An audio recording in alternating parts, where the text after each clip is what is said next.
High, welcome to my new vlog. संघर्षाची story part 9, 9वा part. आत्तापर्यंत मी 8 पार्ट अपलोड केले ते. काही पार्टला आपल्याला खूप छान रिस्पॉन्स आलाय, काही आला. आता काल जो मी अपलोड केला होता पार्ट त्याच्यामध्ये लोकं ना म्हणजे मला असे काही लोकांचे म्हणजे काही नाही हां, पण काही-काही, सगळे नाही, काही-काही लोकांनी मला मेसेज केले, की काय तेच-तेच हॉस्टेलचं, काय हे, काय ते. बघा, मी माझा संघर्ष सांगतीये. मी कोणाचं म्हणजे बघा मनोरंजनाचा पार्ट तो तुमचा झाला. तुम्हाला त्याच्यातून काय घ्यायचं, मनोरंजन घ्यायचं, की तुमच्यासाठी काय पॉझिटिव्ह वाइब्स घ्यायच्या, की त्याच्यातून निगेटिव्ह घ्यायचा, हा तुमचा पार्ट झाला. पण मी जस्ट माझ्यासोबत कधी केव्हा काय-काय घडलं ह्या गोष्टी मी तुम्हाला सांगण्याचा प्रयत्न करतीये. मला इतका अप टू डेट म्हणजे मी पण लहान होते. मला पण इतक्या गोष्टी इतक्या क्लिअर कट नाही आठवत आहे, की एकदम काही लोकं मला म्हणतात, "काय 5वीचंच 5वीच" असं नाही, 5वी पासूनचं मी असा शब्द बोलतीये. म्हणजे काही ती गोष्ट जी एक्सप्लेन करते ती 5वीची नाहीये. ठीक आहे. तर मी माझ्या गोष्टींचा काही एकदम म्हणजे मी जसं बोलते, की 5वी म्हणजे असं नका अर्थ घेत जावं. ठीक आहे. त्याच्यानंतरच्या पण मी स्टोऱ्या सांगितल्या ते त्याच्यामध्ये म्हणजे 6वी असेल, 7वी असेल, 8वी असेल, तर ठीक आहे असू द्यात ते काय पण. काही लोकांनी मला तर चांगले जे आपले आहेत YouTube फॅमिलीमध्ये, तर त्यांनी मला काय मेसेज केलाय, की "दीदी तुमचं 8वी, 9वी, 10वीला पण काय झालं ते सांगा." तर मी तुम्हाला कालच्या पण व्लॉगमध्ये काय बोललेली, माझं एक पार्ट होईल, अजून एक अपलोड होईल, की माझं काय झालं म्हणजे माझं आधी काय घडलं? आता काहींना माझी फक्त लग्नाची स्टोरी ऐकायची आहे. म्हणजे बघा मी वाईट नाही बोलत आहे, पण मी एक जस्ट मला मनात एक फील झालं म्हणून मी तुम्हाला सांगते. तुम्ही माझी YouTube फॅमिली आहात, खूप चांगले आहात. त्याच्यात एखाद-दोन असे-तसे पण लोकं असतील, त्यात काही वाद नाही आपल्याला. काही नॉन सबस्क्रायबर्स पण असतात, ते पण मेसेज टाकतात, म्हणजे ते पण कमेंट्स करतात. म्हणजे तुम्हाला फक्त एखाद्याचं दुःख बघायला आवडतं का? एखाद्याचे सुखाचे दिवस नाही आवडत का? तुम्ही एखाद्या व्यक्तीने जर एवढं दुःख काढलं, तर मी सुख बघा ते सुख नव्हतं. मी जितकं तुम्हाला छान सांगतेय ना, ते तितकं छान नव्हतं. जेव्हा ते आम्ही फील करत होतो, आम्ही राहत होतो, आम्ही त्या सगळ्या गोष्टी म्हणजे जगत होतो ना, हॉस्टेलचं पण लाईफ होतं ना, तरी पण जे हॉस्टेलमध्ये राहणारे लोकं आहेत, जेव्हा त्या लोकांना कोणाचा सपोर्ट नसतो, तेव्हा तो एक-एक दिवस ढकलणं काय असतं, आपल्या आजारपणात आपण कसं सर्व्हाईव्ह करतो, आपल्याला विचारणारं कोणी नसतं. जेव्हा एक प्रत्येक दुखणं येईल ना, ते आपल्याला फक्त अंगावरती काढायला लागतं. प्रत्येक वेळेस आपल्याला जस्ट ताप आलाय, उचललंय आणि दवाखान्यात घेऊन गेले असं नसतं. जेव्हा तुम्ही लास्ट मोमेंटला असाल, जेव्हा असं वाटतं ना लोकांना तुम्ही मरायला टेकलेत, त्यावेळेस लोकं येतात तुमच्या जवळ धावत पळत. तर या सगळ्या गोष्टी आहेत. तुमचे सगळ्या गोष्टी असतील त्याच्यासोबतच तुमचं बाकी बेसिक नीड्स असतील, तुमचे कपडे हे ते.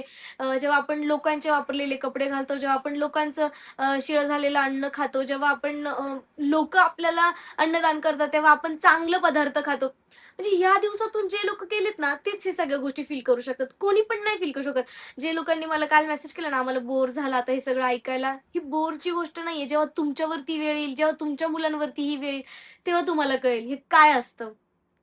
ठीक आहे, तर असं आपण कोणाला कमेंट करण्या अगोदर हे बोर किंवा मी तुमचा आनंद व्हावा म्हणून नाही ह्या गोष्टी करत आहे काही. तर ठीक आहे, असू द्यात. मी आज तुम्हाला माझा एक राहिलेला लास्ट पार्ट सांगणार आहे आणि म्हणजे आज मी त्याच्यामध्ये सांगणार आहे, की माझं लग्न जमलं कसं किंवा एक त्याची सुरुवात कशी झाली. ठीक आहे. मी इथपर्यंत आज जस्ट एक हिंट देणार आहे. बाकीचा जो पार्ट आहे तो मी उद्या सांगणार आहे. तर हा पार्ट तुम्ही कंटिन्यू बघितला तरच तुम्हाला उद्याच्या पार्टची आयडिया येणार आहे. तर 8वी, 9वी, 10वीचं मी तुम्हाला एक सांगते.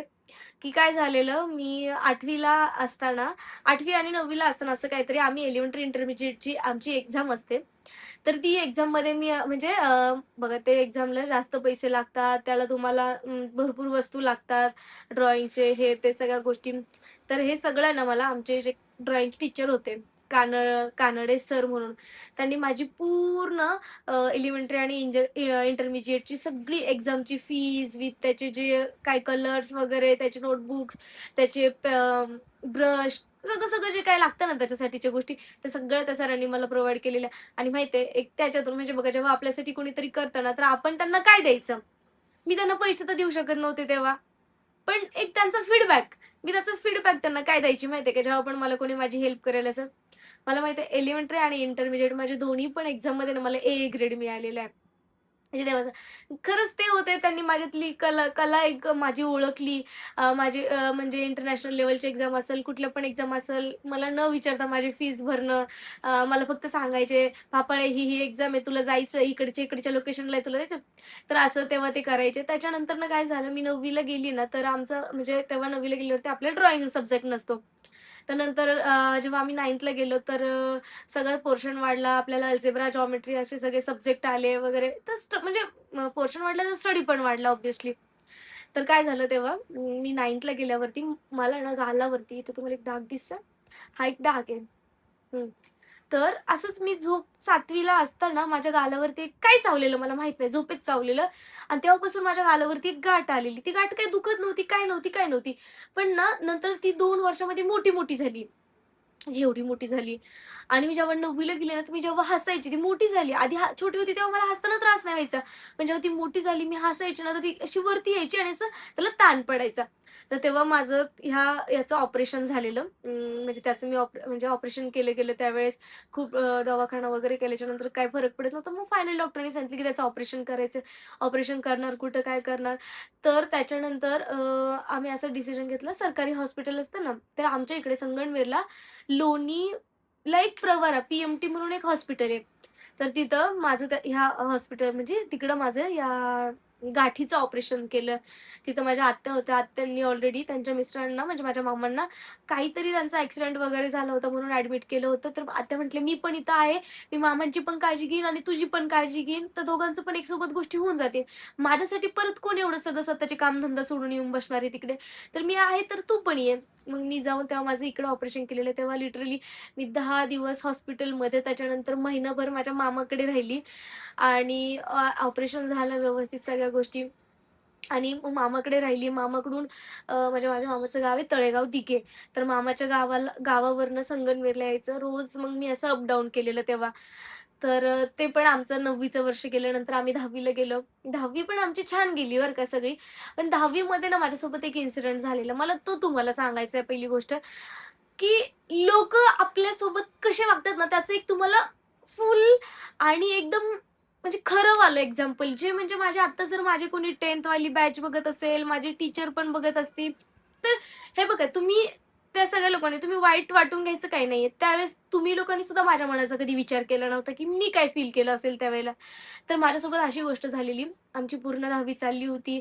10वी म्हटल्यावर बघा प्रत्येकाला लोड असतो अभ्यासाला म्हणजे सगळ्या स्टुडंटला काही माझं स्पेसिफिकली काही नाही, सगळ्या स्टुडंटचं. मला भरपूर लोकांनी विचारलं, की "दीदी तुझे 10th मार्क्स पण किती आलेले ते पण सांगा मला." तर त्याच्यासाठी मी ही गोष्ट सांगते तुम्हाला. आमची पूर्ण 10th चालू होती आणि छोटे-छोटे गॅदरिंग कुठं काय हे त्या गोष्टी पण चालू होत्या आणि 10th गेल्यावरती म्हणजे आमची बोर्डाची एक्झाम चालू व्हायच्या 1 महिना अगोदर माझ्यासोबत असं झालं, की आमच्या ज्या प्रिन्सिपल होत्या, मी प्रिन्सिपलचं नाव नाही घेत आता. ज्या माझ्या बॅचचे लोकं आहेत त्यांना माहिती आहे माझ्या कोण प्रिन्सिपल किंवा माझ्या छोटे-मोठे वर्ग. कारण ती गोष्ट इतकी मोठी घडली होती, की ती सगळ्यांनाच माहिती आहे. त्यावेळेस जेवढे स्कूलमध्ये अवेलेबल माझ्या बॅचचे असतील, माझ्या पुढच्या मागच्या बॅचचे असतील, ते सगळ्यांना माहिती आहे. ठीक आहे. तर असं झालं, की 1 महिना अगोदर काय झालं, आमच्या इथे ना स्टेडियम म्हणून एक ठिकाण आहे म्हणजे संगमनेरमध्ये. तर स्टेडियमवरती एक काहीतरी प्रोग्राम होता. मी काय पार्टिसिपेट केलेलं नव्हतं कशामध्ये. म्हणजे माझ्या क्लासमधल्या ज्या गर्ल्स होत्या त्यांनी पार्टिसिपेट केलं होतं. मला माहिती नाही त्यांनी तिकडे जाऊन काय एन्जॉय केलं, काय केलं, काय केलं. आम्ही असंच आमचा सेमीचा क्लास होता. तर आम्ही असंच एक क्लासमध्ये बसलो होतो आणि त्या मुलींनी तिकडे काय एन्जॉय केलं, ह्या बाकीच्या मुली क्लासमध्ये येऊन डिस्कस करत होत्या. म्हणजे लाइक ती अशीच आहे, ती तशीच आहे, असं तसं हे ते नाही का त्यांचं डिस्कस चालू होतं. मला ह्या गोष्टीची मला काही कल्पना नाही. मी जस्ट ऐकलं आणि माझं नेचर तेव्हा असं होतं, की म्हणजे ह्याच्यासोबत बोल, त्याच्यासोबत बोल, असं मला काही घेणं-देणं नव्हतं कोणाचं. कोणी काहीही करा, मला काय करायचंय त्याच्याशी. म्हणजे मी अशी आणि माहिती नाही काय झालं, मी ही गोष्ट ऐकली, पण मी काही कोणाला बोलली नाही. तर बसलेलो होतो सगळ्या मुली आणि मग सगळ्या मुली म्हणजे आता जे काय होत्या त्या, तर त्यांच्यामध्ये ना असे गॉसिप्स चालू होत्या.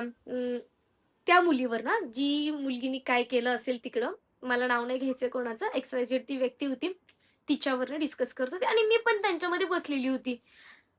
मी काही बोलली नाही, काही नाही. म्हणजे लिटरली काहीच नाही. कारण की आमच्यासोबत तिथे माझ्यासोबत अजून 7, 8, 10 पोरी पण होत्या. आणि तिचे म्हणजे ती एक्स-वाय-झेड व्यक्ती जी कोणी आहे, तिची एक फ्रेंड तिथे बसलेली होती. ठीक आहे. तिने असं जाऊन तिला सांगितलं, की "प्रतिमा असं-असं बोलली तुझ्यावरनं." ठीक आहे. मग तिने मला येऊन विचारायचं काम होतं, "तू असं माझ्यावरनं बोलली का? हे झालं का? ते झालं का?" ठीक आहे, एनिवे काही प्रॉब्लेम नाही मला त्याच्याशी. पण तिने मला बोलली नाही काय. डायरेक्ट प्रिन्सिपलकडे गेली आणि प्रिन्सिपलला जाऊन सांगितलं, की "प्रतिमा माझ्यावरनं असं-असं बोलली." ठीक आहे. तिच्यापर्यंत गोष्ट ठीक होती. प्रिन्सिपलपर्यंत पण गोष्ट ठीक होती. याच्यानंतरचा सीन काय झाला, आमचा ब्रेक संपला आणि त्याच्यानंतर इंग्लिशचं लेक्चर होतं. तर टीचर म्हणजे आमच्या प्रिन्सिपल ज्या आहेत त्या आमच्या क्लासमध्ये आल्या आणि माहिती आहे त्यांनी काय केलं, डायरेक्ट क्लासमध्ये आल्या. आम्ही सगळे आपण आलं ना टीचर, की गुड मॉर्निंग टीचर वगैरे असं असं बोललो. सगळ्या मुली खाली बसल्या आणि डायरेक्ट मला मॅडम बोलल्या, "फाफळे इकडे." मी गेली आणि मला एकही शब्द न विचारता म्हणजे बघा आता टीचरचं, प्रिन्सिपलचं आणि त्या एक्स-वाय-झेड व्यक्तीचं ऑफिसमध्ये काय डिस्कस झालं आय डोंट नो. मला काहीच माहिती नाही त्याच्याबद्दल. पण त्यांनी मला डायरेक्ट समोर ये बोलली आणि माझ्या डायरेक्ट कानाखाली मारली. मी विचारते का? ही मारायची पद्धत नाहीये. मग मी डायरेक्ट गेली माझ्या बेंचवरती जाऊन उभी राहिले आणि मी डायरेक्ट त्यांना बोलली. म्हटलं, हे काय तुमची मारायची काय पद्धत आहे? तर मला सांगा ना काय झालंय?" मग मला बोलायला लागले, की "तू तिला काय बोलली?" हे ते. म्हटलं, "काय बोलली मी कोणाला?"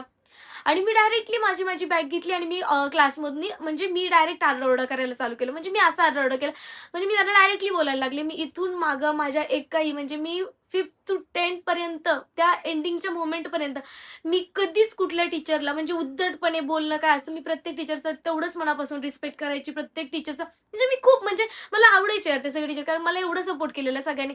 मला माहीत नाही त्या प्रिन्सिपलने मला कधी सपोर्ट केलेला की नाही किंवा आम्ही हॉस्टेलच्या म्हणून कदाचित त्यांना पहिल्यापासूनच तिरस्कार होता आमचा, मला माहिती नाही.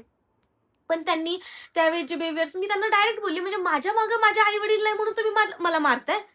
तुम्ही तिला विचारा ना एकदा, ती काय वागलीये? तिने काय केलंय? मी हे बोललीये का?" आणि मी असं मोठ्या-मोठ्याने ओरडून मी त्यांना मी आमच्या प्रिन्सिपलला मी क्वेशन करत होती. आणि सायमल्टेनियसली सगळे आता बघा लेक्चर झालं ब्रेक झाला होता. सगळेच टीचर क्लासमध्ये आले होते आणि विथिन 5 मिनिट्समध्ये एवढं सगळ्या गोष्टी झाल्या. सगळे टीचर पटपट एवढा आरडाओरडा कसला होता म्हणून माझा आवाज सगळ्या क्लासमध्ये पर्यंत जात होता. पण मी तेवढ्याच जोराने ओरडत होते कारण की माझे ना पेशन्स संपले होते. कारण याच्या आधी पण एकदा सेम त्याच मॅडमनी माझ्यासोबत सेम अशीच गोष्ट केली होती आणि शिवाय माझी काही चुकी नसताना पण ठीक आहे यार म्हणजे मला असं वाटायचं आपल्या मागे कोण आहे? आपण हॉस्टेलला राहतो. मला माहीत होतं आमच्या हॉस्टेलचे लोकं कसे आहेत, ते माझी कधी सपोर्ट करणार नाही. कारण नव्हते करत ते लोकं तेव्हा कोणाचा सपोर्ट. कोणाचा नाही मला माहिती, पण माझा तरी नसता केला. ही गोष्ट मला चांगली माहिती माहिती होती. आधी पण नव्हती केली. मग मी हॉस्टेलला पण जाऊ शकत नव्हते कुठल्या गोष्टीला सांगायला. मी माझ्या नातेवाईकांना पण काय सांगणार आहे? असं सगळं झालं. मग मी सगळ्या गोष्टींचा लास्ट टाईमचा मी सगळ्या गोष्टींचा क्वेशनचा आन्सर मी त्यांना तिथे मागत होती. तुम्ही का मला तुम्हाला विचारायचं काम नाहीये का? तुम्ही माझ्यासोबत का असं का बोललीस तू असं? बोललीस का तू हे खरं आहे का? काहीच न विचारता मी एखाद्या व्यक्तीला मारणार आहे. का? तर माझ्या मागे कोणी नाही म्हणून? माझ्या मागे आज जर पॅरेंट असते आणि त्या व्यक्तीला का मारलं नाही? त्या व्यक्तीला तुम्ही का क्वेशन केलं नाही? तिच्या मागे तिचे आई-वडील आहेत म्हणून? तर मी असे सगळे क्वेशन करत असते. सगळे टीचर फटाफट आमच्या क्लासमध्ये येऊन 7-8 टीचर आमच्या क्लासमध्ये येऊन उभे राहिले आणि मी रडत होती जोरजोराने आणि मी रडत होती. ही गोष्ट माझ्या क्लासमध्ये सगळ्यांना माहिती झाली होती. म्हणजे बघा जे 10-12 मुली आमच्या ऑलरेडी सेमीच्या क्लासमध्ये त्या सगळ्या मुलींना तिथं पण ती गोष्ट माहिती झाली होती. आणि त्यावेळेस माझ्या क्लासचा त्यावेळेस टोटल 60 मुलींचा होता आणि 10th असल्यामुळे सगळ्या मुली एव्हरीडे रोज स्कूलला यायच्या. 60 मुली क्लासमध्ये बसलेल्या होत्या. म्हणजे 59 मुली क्लासमध्ये बसलेल्या होत्या. मी एक 60 मी अशी उभी होते आणि माहिती मी रडत या सगळ्या गोष्टी करत होते आणि माझ्या क्लासमधल्या सगळ्या मुली रडत होत्या माझ्यासोबत. सगळ्या. कारण की जेव्हा पहिल्यांदा पण माझ्यासोबत हा इन्सिडेंट झाला होता ना, तेव्हा पण त्या मुलींना माहीत होतं प्रतिमाची काहीच चूक नाहीये. आणि जेव्हा सेकंड टाईम पण हा इन्सिडेंट माझ्यासोबत झाला ना, तेव्हा पण सगळ्यांना माहीत होतं प्रतिमाची याच्यात काहीच चुकी नाहीये. कारण की सगळ्या मुली मला 5वी पासून ओळखत होत्या. टीचर नेहमी चेंज होत होते. म्हणजे first to sorry 4th to 5th to 8 पर्यंत वेगळे होते. 9th-10th ला वेगळे होते. मी तशी नव्हते. आणि मग आमच्या क्लासमध्ये एक दासरी नावाची मुलगी होती. मी इतकं बोलतीये, मी इतकं ओव्हर ॲक्ट होतीये किंवा मी इतकं सगळं मी खूप इमोशनल झालेली त्यावेळेस. कारण की त्या लोकांनी त्यावेळेस कधीच विचार केला नाही, यार हिच्यासोबत आपण असं वागतोय. ह्या सगळ्या गोष्टीचा इम्पॅक्ट हिच्यावरती काय होईल? आपलं 10th चालू आहे. हिच्या मागे कोणी आहे का? हिला ह्यानंतर याच्यातून बाहेर काढणारं कोणी आहे का? त्या एवढे मोठे ते सगळे टीचर होते, पण त्या लोकांनी कोणीच माझा विचार केला नाही त्यावेळी. तर माझ्या क्लासमध्ये ना, एक सृष्टी दासरे नावाची मुलगी होती. तिला उभं केलं आमच्या मॅडमनी म्हणजे प्रिन्सिपलने आणि बोलली, "उठ दासरी, सांग हा पळे बरोबर आहे का? किंवा हा पळे चुकीचं बोलतीये का खरं बोलतीये?" नाही का. ती रडत होती, इतकी रडत होती ती. म्हणजे मला मला आठवत नाही दुसऱ्या मुली बरं का, पण ती माझ्या अशा बाजूच्याच रोमध्ये ती अशी उभी होती. ती उभी राहिली. बोलते, "नाही मॅडम, प्रतिमाची ह्याच्यात काहीच चुकी नाहीये." माहीत नाही त्यावेळेस माझ्या प्रिन्सिपलला स्वतःचं त्या गोष्टीबद्दल गिल्ट वाटलं की नाही वाटलं किंवा आपण एखाद्या म्हणजे लोकांच्या लेकराला आपण इतकं बघा, जी काही गोष्ट घडली होती मला माहितीच नाही. मला अजूनपर्यंत त्या गोष्टीचं रिझन कळालेलं नाहीये. पण ती जी तो जो सगळा प्रकार घडलेला ना, तो माझ्यासोबत फर्स्ट टाईम घडलेला. ठीक आहे, म्हणजे स्कूलमध्ये आणि त्याचा परिणाम माझ्या याच्यावरती इतका खोलपर्यंत झाला ना, की मला पुढच्या ना म्हणजे मला मला माहीत नाही त्याच्यानंतर तिने असं बोलली नंतर आमचे एक कतले सर आहे ते माझ्या जवळ आले. त्यांनी मला असं जवळ घेतलं, की "जाऊ दे प्रतिमा, नाही का दे सोडून." नाही ना, कसं सोडायची होती ही गोष्ट? आज जर माझे पॅरेंट्स तिथं असते ना, मला माहीत नाही त्या स्कूलवाल्यांसोबत काय केलं असतं. तुम्ही दुसऱ्यांच्या मुलांसोबत इतकं चांगलं बिहेवियर करू शकता आणि ज्यांना कोणी नाही त्यांच्यासोबत तुम्ही कसं वागू शकता? आणि हा अधिकार तुम्हाला कोणी दिलाय? तुम्हाला फक्त शिकवायचं काम आहे, तुम्ही शिकवायचेच कामं करा. म्हणजे लिटरली माझ्या मनात ना त्यावेळेस इतके विचार आणि असं सगळ्या गोष्टी चालू असताना मी डायरेक्ट म्हटलं, जी व्यक्ती इतकं ओव्हर ॲक्ट करतीये, इतकं काही गोष्टींचा विचार न करता इतक्यापर्यंत जाऊन पोहोचते ना, मला त्या टीचरवरती मला कंप्लेंट करायची आहे. मला मी नाही सोडणार आहे म्हटलं. मी खूप सहन केलं. एकदा सहन करतं माणूस, दोनदा सहन करतं. मी नाही हे करणार. मग माझ्या सगळ्या टीचरने मला एकदम मी माझी बॅग वगैरे घेतली आणि मी निघाली तिथनं. माझे सगळे टीचर, "अगं प्रतिमा नको, असं नको करू, फापाळे, ऐक, हे नाही, तसं नाही. स्कूलवरती त्याचा दुसरा पण इम्पॅक्ट होऊ शकतो." तुम्ही स्कूलचा इम्पॅक्टवर काय होईल इम्पॅक्ट याचा विचार करताय. तुम्ही एखाद्या विद्यार्थ्याचा विचार नाही करू शकत. मला माहीत नाही त्यावेळेस स्कूलमध्ये वेगळं काय पॉलिटिक्स चालू होतं का? दुसऱ्या काही गोष्टी होत्या का? आता बघा मी कुठल्या स्कूलमध्ये होते, मला काही त्यांना बदनाम नाही करायचंय.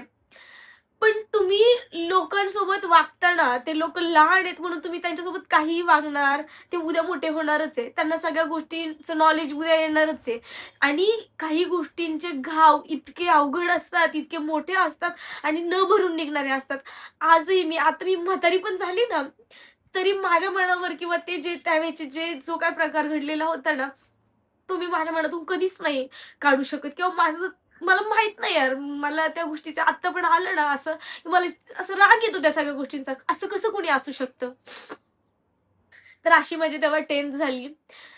10thला मला काहीतरी एक 78 की काहीतरी पर्सेंटेज पडलेले. कारण की हा सगळ्यातून ना मी महिनाभर जवळ-जवळ बाहेरच नाही आली. त्याच्यानंतर महिनाभर मी स्कूलला पण नाही गेली. मी माझ्या ओरल वगैरे ह्या सगळ्या मी एक्झामच्या आधी दिल्या. कारण की मला मनच होत नव्हतं. अशा ज्या स्कूलमध्ये मी इतकं म्हणजे मी ज्या स्कूलमध्ये भांडून मला दुसऱ्या स्कूलमध्ये टाकलं होतं माझ्या हॉस्टेलने. मी तिकडनं भांडून मी ह्या स्कूलमध्ये यायचंय मला. इतकं जिद्दीने मी स्वतःच्या हिमतीवरती सगळ्या गोष्टींनी मी माझ्या बहिणीचं ॲडमिशन घेतलं आणि त्या स्कूलमध्ये मला शेवटी काय भेटलं आणि मग मला असं ना शेवटी महिनाभर मला अजिबात स्कूलला जायला वाटलं नाही. तर असं ना महिनाभर मी अजिबात स्कूलला गेली नाही. मग मला सगळे टीचर वगैरे तर त्यावेळेला ना ही सगळी गोष्ट घडली. मला माहीत नाही मला चक्कर वगैरे आलेली क्लासमध्ये आणि मला माहीत नाही त्याच्यानंतर काय झालं, कसं झालं, केव्हा काय झालं मला नाही माहिती. मला डायरेक्ट चक्करच्या नंतर मी किती वेळाने जागी झाले मला पण ते पण नाही माहिती.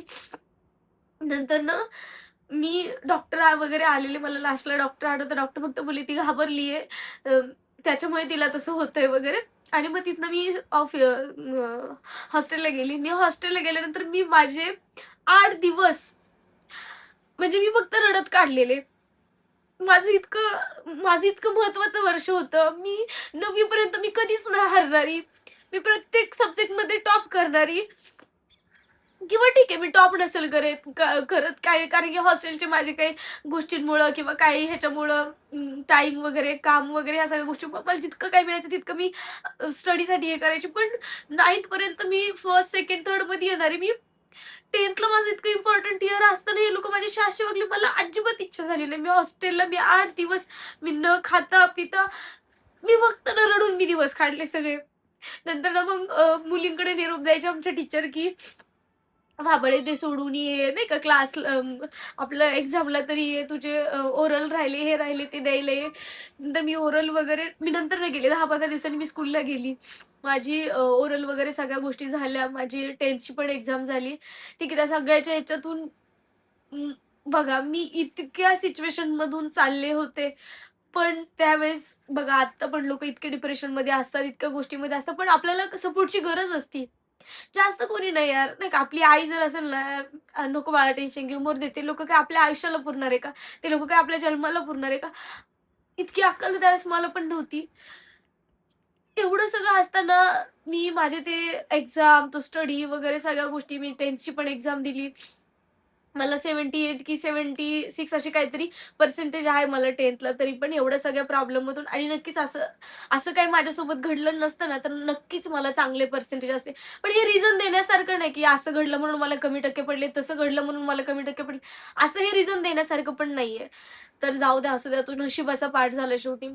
त्याच्यानंतर मी 11वी गेली. 11वी जेव्हा मी गेली तर याच्यामध्ये मला तुम्हाला एक गोष्ट सांगायची होती. 9thमध्ये सॉरी 11th माझी एक्झाम झाली 10th मधून मी 11thला गेली. जेव्हा तो 3-4 महिन्याच्या सुट्ट्या असतात, ज्यामध्ये आम्ही पहिले सुट्ट्या लागल्यावरती आमच्या गावी गेलो, म्हणजे माझ्या आजीकडेच गेलेलो आम्ही. तेव्हा ना आमचे आजोबा पण आमच्यासोबत राहायचे बरं का. आमच्या ताईचं लग्न झाल्यापासून ते पण आमच्यासोबतच होते. त्या गोष्टी मी तुम्हाला माझ्या आजी वगैरे आमचं गावचं जे लाईफ आहे, ते मी तुम्हाला नंतरच्या पार्टमध्ये सांगेन. पण तिथं तेव्हा आमचे बाबा पण राहायचे आणि बाबा पण होते. तर आम्ही तिथे जास्त दिवस नाही राहिलो, कारण की शेतामध्ये कामाला जायचं, ह्या त्या गोष्टी वैताग आलेला सगळ्या गोष्टींचा. दरवर्षी शेतात एवढे कामं करायचे. म्हणजे ना बघा, आपण मोठं होतो ना, तेव्हा आपल्याला वाटायला लागतं, नाही आपलं लाईफ आता चांगलं झालं पाहिजे, असं झालं पाहिजे, तसं झालं पाहिजे. नंतर मग आम्ही काय विचार केला, की अ, नेहा पण छोटी होती. मी, प्रतीक्षा, नेहा आम्ही संगमनेरला ना एक ₹800 आमच्या रूमला भाडं आम्ही अशी एक छोटीशी सिंगल रूम घेतलेली आणि तिथे म्हणजे आम्ही तिथं राहायला गेलो संगमनेरला. प्रतीक्षा, मी आम्ही 2,800 आणि ₹2,800 तिला, ₹2,800 मला. असं तिथं जितेंद्र कपड्याचं दुकान आहे संगमनेरमध्ये. त्या कपड्याच्या दुकानात आम्ही सगळं उन्हाळाभर आम्ही कामाला गेलो. तिथं आम्हाला ₹2,800 ₹2,800 दोघींना पगार भेटायचा. त्याच्या सुट्ट्या-बिट्ट्या कट होऊन कधी 2,000 ₹100 कधी काय. त्याच्यामध्ये आम्हाला किराणा पण भरायला लागायचा. रूमचं रेंट ₹800 द्यायला लागायचं. लाईट बिल वेगळं, ते ₹100-150 लाईट बिल पण यायचं. भाजीपाला वेगळा. पण ठीक आहे बघा, त्यावेळेस आपल्या डोक्यात असं नसतं, की आपण पैसे म्हणजे पैसे ठेवायला पाहिजे वगैरे. टार्गेट नसायचं, की पैसे बाजूला पण राहिले पाहिजे. बस आपलं काय, की जे खर्च आहे तो तरी निघाला पाहिजे. ह्या सगळ्या गोष्टी आमच्या चालू होत्या. त्याच्यातच नाही का, म्हणजे बघा सगळ्या गोष्टी व्यवस्थितच चालू होत्या. 3-4 महिने आम्ही असंच दुकानामध्ये कामाला जाऊन नेहाला आम्ही घरी ठेवायचो प्रॉपरली, कारण ती खूप छोटी होती. त्याच्यामुळे तिला काय आम्ही पण घरातलं मग झाडून घेणं, कुठे भांडे घासणं, कपडे धुणं, हे कामं ती छोटे-मोठे कामं ती करून घ्यायची. हे बघा, आम्ही मोठे होतो. जेव्हा आम्ही 3रीला होतो तेव्हा आमच्यापेक्षा ती खूप लहान होती. पण जेव्हा आम्ही 10वीला पण गेलो तर नेहा 7वी-8वीला तरी आली असेल. पण तरी पण आम्हाला ती आमच्यापेक्षा लहानच वाटायची. त्याच्यामुळे आम्ही तिला ना असं कधी कामाचं प्रेशर नव्हतं करत, की तू काम केलं पाहिजे, तू असे. आमची लहानच बहीण होती ती, म्हणजे अजून पण आमची लहानच बहीण आहे. असं काही नाही. तर ते झालं म्हणजे आमच्या सगळ्या त्या गोष्टी म्हणजे आमच्या उन्हाळ्याच्या सुट्ट्या वगैरे निघाल्या आणि परत 11thला जेव्हा आम्ही गेलो, तर तेव्हा परत हॉस्टेलला गेलो. परत हे सगळं सामान आम्ही गावाला नेऊन ठेवलं आणि आम्ही परत हॉस्टेलला गेलो. आता हॉस्टेलला गेल्यावरती काय झालं, आम्ही जेव्हा 11thला गेलो ना, तेव्हा मी तुम्हाला बोललेली माझ्या पहिल्यापासूनच्या व्लॉगमध्ये, की माझा 2 वर्षाचा गॅप पडलेला आहे. जेव्हा माझा 2 वर्षाचा गॅप पडला म्हटल्यावरती माझं 18 प्लस झालं किंवा 80 मी प्लसच झाले थोडक्यात. 18 माझं प्लस झाल्यामुळे ज्या हॉस्टेलमध्ये मी रेग्युलर राहत होते, तिथं मला अलाउड नाही केलं राहायला. कारण की तिथं फक्त एक 6 ते 18 वर्षापर्यंतच्याच मुलींना अलाउड होतं राहायला. मग तिथे फक्त राहिली नेहा आणि प्रतीक्षा. माझं ट्रान्सफर झालं. आमचं नवीन नगरला एक हॉस्टेल काय म्हणायचे त्याला, तर तिथं माझं तिकडे ॲडमिशन किंवा मला तिकडे ट्रान्सफर केलं गेलं. तिकडं आम्ही तिघी-चौघी जणी होतो. तर तिकडे मी जेव्हा हॉस्टेलला, तर तिकडे ना कसं होतं, ते मोठ्या मुलींचं झालं. 18 प्लस म्हटलं मोठ्या मुलींचं झालं. म्हणजे तिकडे आम्हाला मोबाईल पण अलाउड होता. सगळ्या गोष्टी म्हणजे आता मोठ्या मुलीचं सगळंच अलाउड होतं. प्रतीक्षाला आणि नेहाला नव्हतं इकडं. माझं कॉलेज होतं आणि मी ॲडमिशन घेतलं श्रमिक कॉलेजला. श्रमिक ज्युनियर कॉलेजला. तर तिकडं माझं ॲडमिशन पण झालं आणि त्या सगळ्या म्हणजे 8वी, 9वी, 10वी पासून ना मला एका फाउंडेशन मला हेल्प करत होतं. आधार फाउंडेशन म्हणून होतं. मला त्या सरांचं नाव नाही आठवत आहे आता. पण ते सरांचं म्हणजे जे आमचं बेसिक ते आम्हाला फक्त लागायचं, की जसं काही मी 11th आहे. मग मला 11th काय-काय लागतात, मला काय नोटबुक्स लागतात, काय बुक्स लागतात. मग ते लिस्ट द्यायचे. त्यांचे फाउंडेशन म्हटल्यावरती ते मला माहीत नाही त्यांची दुकानं ठरलेली होती किंवा काय असेल. मग त्यांना मी फक्त जाऊन दाखवायचं ती लिस्ट. तर ते मला सगळं तिथून मिळायचं. असं सगळं आमचं तेव्हा झालेलं. तिथं सेम त्यांनी माझ्या कॉलेजचं पण ॲडमिशनचं केलं. कॉलेजचं ॲडमिशनचं पण त्याच आधार फाउंडेशन जे होतं त्यांची खूप मला हेल्प झाली. 11वीलाच म्हणजे तर त्यांनी मला ते ॲडमिशन वगैरे घेऊन दिलेलं. 11वीला माझे सगळे महिने गेले. मी श्रमिक कॉलेज कुठं घुलेवाडीपाशी, मी राहायचे नवीन नगर रोडला. एवढं दूर रोज पायी चालत जावं लागायचं. कधी-कधी मला कंटाळा पण यायचा, कधी-कधी मी घरी पण थांबायचे आणि अशा सगळ्या गोष्टी चालू. कधी-कधी प्रतीक्षा नेहा मला तिकडे भेटायला यायची. आता मी पण त्यांना कधी-कधी इकडे भेटायला यायचे. असं सगळं छान आमचं चाललं होतं आणि मी तुम्हाला बोलली मला मोबाईल अलाउड होता तिकडे. तर माझ्याकडे मोबाईल होता. मला माहिती नाही कुठला होता. तर तेव्हा जस्ट मी Facebook म्हणजे स्टार्ट केलं होतं. तर त्याच्यामध्ये काही कळत नव्हतं मला. जस्ट कोण फ्रेंड रिक्वेस्ट करतंय, कोणाला मी करतीये, कोण मला एक्सेप्ट करतंय, मी कोणाला एक्सेप्ट करते मला काय कळत नव्हतं. आणि असं असतानाच भरपूर मुलं आपल्याला मेसेज करत असतात. आम्ही हॉस्टेलमध्ये असल्यामुळे काय अलाउड नव्हतं कोणाला म्हणजे कोणाकडे जाणं, कोणाला भेटणं वगैरे सगळ्या गोष्टी. त्याच्यामुळे काही ह्या गोष्टींचा संबंध येत नव्हता. पण त्यावेळेला माझी ओळख एका व्यक्तीसोबत झाली. ती कशी झाली, काय झाली वगैरे त्या सगळ्या गोष्टी मी तुम्हाला नंतरच्या व्लॉगमध्ये सांगते. तर आजचा व्लॉग पण कसा वाटला हा तुम्ही कंटिन्यू बघा तरच तुम्हाला पुढचा कळणार आहे. तर माझ्या व्हिडिओजला लाईक करा, आपल्या चॅनलला सबस्क्राईब करा आणि माझा चॅनल ग्रो करण्यासाठी तुम्हीच हेल्प करा. तर चलो बाय बाय.